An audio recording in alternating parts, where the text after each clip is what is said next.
Nuestro primer invitado para el día de hoy, el doctor José Luis Tapia Rocha, a quien doy la bienvenida. Doctor, tenga usted muy buenos días, bienvenido a Contacto Directo.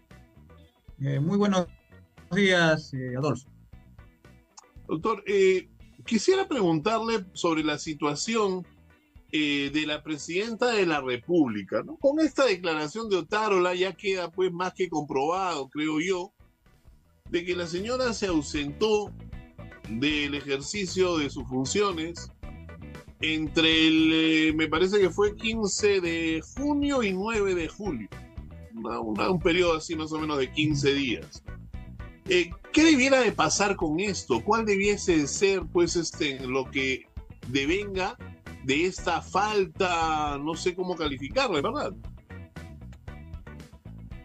Bueno, yo lo que veo por atrás es que hay un intento de vacarla, ¿no? Hay antes de APEC ya estaban corriendo firmas incluso en el Congreso. Ahora, hay fuerzas incluso dentro de las regiones que también están buscando firmas. O sea, hay una campaña para vacarla tanto en la parte interna del Congreso como afuera de un grupo de ciudadanos que ha sacado unos kits. Pero no solamente quiere que se vaya ella, sino que se vayan todos. Entonces, el tema va más por elecciones nuevas en abril del próximo año. Esas son las tendencias que veo tanto afuera y dentro del Congreso, ¿no? Entonces, creo que ella misma se ha ganado ese título de vaca, porque con todos casi 2 años que está al frente, no ha podido hacer ni siquiera una sola reforma importante para acordarse de ella, ¿no? Sino que Exacto. ha ido entrando en los temas frívolos y eso pues le ha bajado bastante puntaje, ¿no? Ahora está creo que 98 o 94, algo así de desaprobación. Entonces, no podemos esperar mucho una presidenta, sino tal vez ponerle un salvavidas de aquí hasta el 2026 para que no se altere el calendario electoral y mantengamos la imagen de un país serio, ¿no? Que Ujú. hace una sucesión constitucional por ¿cómo se llama? Por el antiguo presidente Castillo que quiso dar un golpe, entonces hay que esperar pues que termine su periodo la señora, ¿no? Aunque no nos guste, pero a- Ah, ah, la democracia tiene ese defecto de que uno puede escoger, pero no siempre lo que uno escoge siempre sale, ¿no? ujú. Ahora, usted ha dicho, ¿no? La democracia tiene ese defecto. Tratando de corregir estos defectos, tratando de corregir errores, podríamos pensar de que hoy el país está en una estabilidad que se pudiera variar demasiado si es que la señora es sacada del puesto. O sea, ¿habría un gran cambio en la percepción internacional?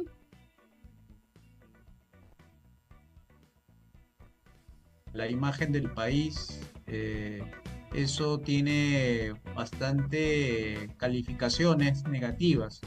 El que no termine su periodo, el que no complete su mandato, eso le baja el puntaje al riesgo país, ¿no? Mejor dicho, claro, baja en el sentido contrario, ¿no? Que cuando baja es peor, ¿no? Entonces, eso no le va a ayudar mucho a la economía porque finalmente se va a traducir en mayores tasas de interés. Entonces, los bonos peruanos, que eso afecta a nuestra deuda, hace crecer más. Entonces, se va a ver afectado por variables políticas, que es la más peligrosa, porque al menos en la parte macroeconómica todavía mantiene sus niveles aceptables, aunque claro, el déficit fiscal es un poco complicado ahora, pero así como están las cosas en lo económico, que mantenga su rumbo, y en la parte política que cuide mejor su imagen la presidente, se consiga un gabinete mejor, busque a nuevos cuadros políticos que lo haga sobrevivir hasta el 2026, pero así como está con un fugado como el señor Cerrón o como un fugado de la hermana del presidente, de la presidenta, entonces eso no va a contribuir a darle estabilidad política, ¿no? Y hablando de fugados, ¿qué opinión le merece pues la hora la fuga también de Elizabeth Peralta, ¿no? Fiscal anticorrupción, que hoy día fugada también la señora? ¿Qué opinión le merece? Bueno, es que, mire, fíjese, Adolfo, que la política no deberíamos estar conversando esto, pero bueno, la coyuntura a veces nos pide hablar de esto y tratar de pero lo que está yéndose en un desprestigio cada vez mayor es la policía. Eso me da pena porque estamos en una lucha contra la extorsión, la delincuencia, el sicariato, y tengamos una policía que encubre, que no atrapa, que no persigue, que no tiene voluntad por lo menos de anotarse un bolsito para que la policía pues tenga el prestigio que debe tener para que mantenga el orden, ¿no? La justicia y esas variables importantes para la ciudadanía. Entonces, ha sido muy manoseado. Yo creo que la próxima legislatura que haya, que vea ese tema de la reforma policial, porque ya se está degradando demasiado hasta el punto pues de que los policías se convierte prácticamente, por lo que se ha escuchado, en ladrones. Roban a sus propios compañeros, al caído, sobre todo al que le dispara, y se roba 1.000 soles y un celular. Mire el nivel de degradación de la policía que ha llegado, y no toma decisiones la presidente, ni siquiera el ministro de Interior, no sé en qué andan los dos, pero eso es algo que tan evidente de que hace falta una reforma policial, que la gente lo pide porque hay un tema muy peligroso, que es el tema de la inseguridad, que ya se ha vuelto pues algo tan, pero tan cercano. No, no podemos estar en ese juego de que parecen como si hubiese el juego de las escondidas, se esconde uno, del otro también, a ver si lo atrapan o no. Entonces tenemos que cambiar eso rápidamente, porque si no, nos vamos a volver a Haití o no vamos a volver Cuba, porque el nivel de degradación 2026, ¿no? Pero esta degradación, doctor Tapia Rocha, lamentablemente pues va en cascada, ¿no? O sea, vemos a una presidenta que se burla del pueblo mintiendo sobre sus roles, encubriendo a su hermano que hoy día está prófugo, ¿no? Cubriendo a Cerrón, presidente de su partido, ex jefe, que también está prófugo, burlándose del país, escondiéndose 15 días en una clínica de cirugía plástica. Vemos a ministros que encubren eso, ¿no? Y todo va o sea, la degradación del país está que cae en cascada desde el primer estamento del Estado, del gobierno. O sea, lamentablemente no tenemos una persona que lidere este cambio, porque no le podemos pedir a la presidenta que haga cargo de esto. Ella es parte de esto, gran culpable de lo que estamos viendo ahora.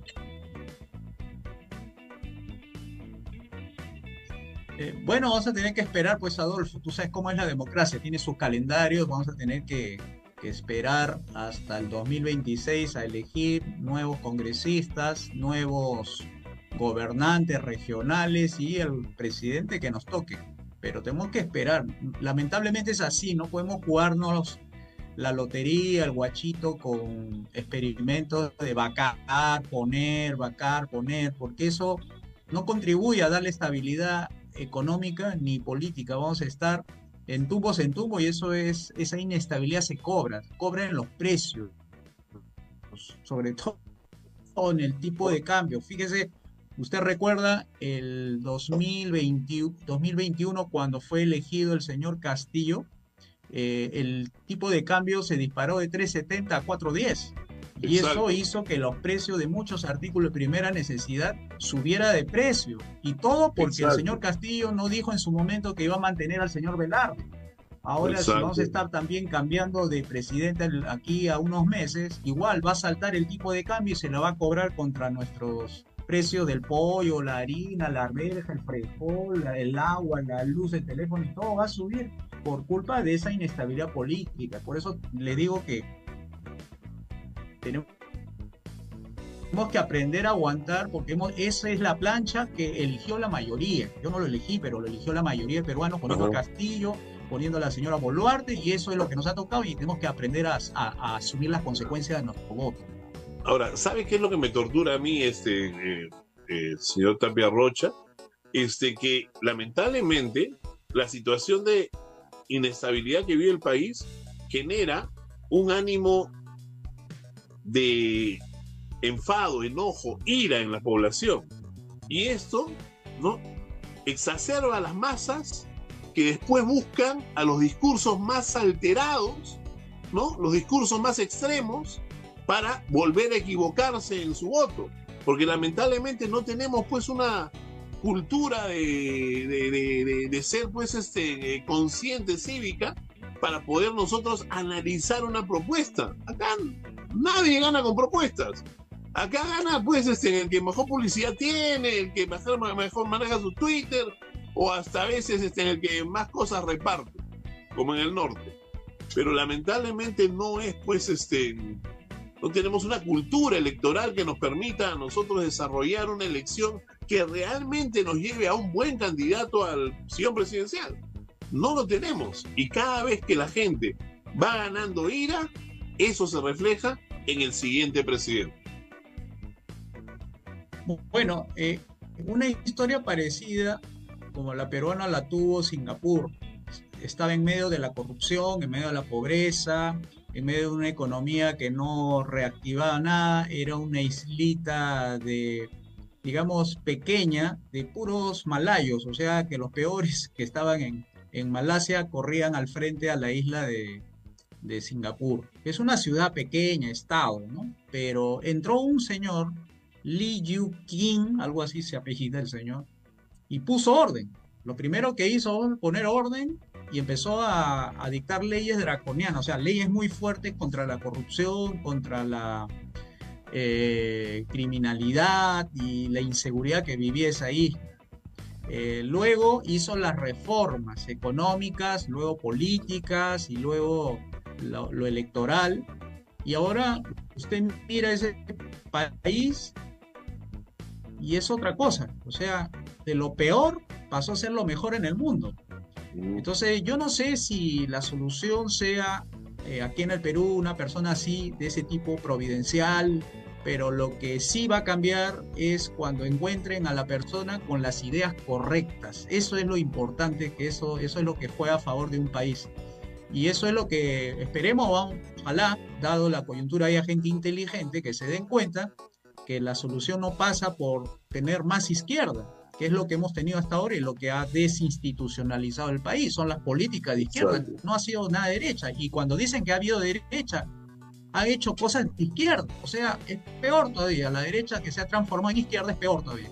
Entonces, cuando surja esa persona y sea lo suficientemente inteligente, se va a dar cuenta que la solución no pasa por tener más Estado, más regulaciones, más impuestos y más control y más burocracia, sino es todo lo contrario. Y ahí va a tener que pensar en cómo bajar impuestos, cómo bajar la burocracia, cómo hacer que el mercado sea más libre, cómo hacer de que las instituciones políticas funcionen, y de repente ya tendremos dentro de poco eso y estaremos hablando de cómo volver una república unitaria, una república federal. A lo mejor es lo que necesitamos y no el unitarismo, centralismo y todo eso, ¿no? Doctor José Luis Tapia Rocha, muchísimas gracias. Siempre un gusto conversar con usted. Lo comprometo para la próxima semana seguir teniéndolo por aquí, por favor. Muchas gracias. Bueno, hasta la próxima. El doctor economista José Luis Tapia Rocha estaba con nosotros conversando sobre la actualidad de nuestro país.